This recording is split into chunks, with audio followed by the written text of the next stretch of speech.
अकोटा अतिथि गृह पर आपणो वारसो हैंडलूम एंड हैंडीक्राफ्ट एग्जीबिशन की आज से शुरुआत करवाई गई है। बीते 25 से भी ज्यादा सालों से हैंडीक्राफ्ट और हैंडलूम के साथ धरोहर फाउंडेशन जुड़ा हुआ है, जो हमारी विरासत को बरकरार रख रहा है।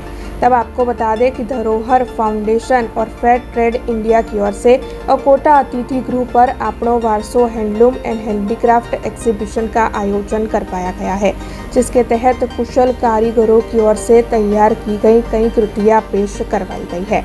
आपको ये जानकारी भी दे दें कि एग्जीबिशन आज से लेकर 25 दिसंबर तक अकोटा अतिथि गृह पर सुबह 10 बजे से लेकर रात के 8 बजे तक चालू रहेगा, जहां पर हैंडीक्राफ्ट और हैंडलूम से जुड़ी हुई विभिन्न चीज़ें मिलेगी। इसके अलावा live presentation, expert lectures, free workshop और अन्य कई चीज़ें भी वहां पर रखवाई गई है।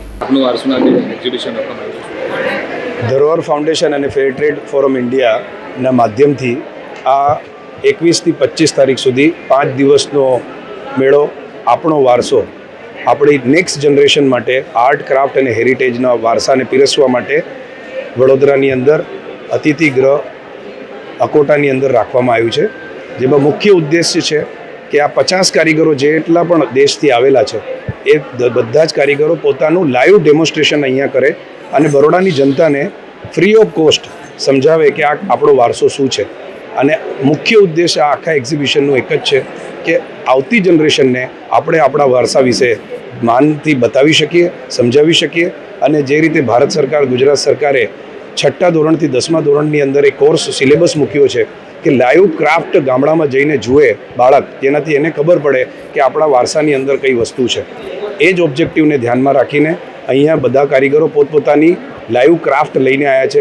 હું બરોડાવાસીઓને નિવેદન કરું છું, આજથી શરૂ થતું આ એક્ઝિબિશન 5 દિવસ માટે મોટી સંખ્યામાં અહીંયા આવે અને આજે સાંજે રાધિકાજી આપણા મહારાણી આનું ઇનોગ્રેશન કરી રહ્યા છે। કાલે આપણા ત્યાં રાજેન્દ્ર ડિંડોળકર સર, જે આંતરરાષ્ટ્રીય રંગોલી પ્રખ્યાત કલાકાર છે, એમની રંગોલી તથા પેઇન્ટિંગનું એક્ઝિબિશન છે। એવી જ રીતે દરરોજ અલગ અલગ કલાકારો અહીંયા આવીને પોતાનું પ્રદર્શન કરશે। સાંજે સાંસ્કૃતિક કાર્યક્રમ રહેશે। એટલે તમામ બરોડાની જનતાને હું રિક્વેસ્ટ કરું છું, અહીંયા આવે, આપણા કલાકારોનો હોસલા અફઝાઈ કરે અને મોબાઈલમાંથી બાળકોને દૂર રાખીને આ એક સારો અવસર છે કે એમને એક પ્રેક્ટિકલ વસ્તુને સમજે, જાણે અને માટીની સાથે હાથ લગાવે, દોરાની સાથે હાથ લગાવે અને આપણા વારસાને સમજે।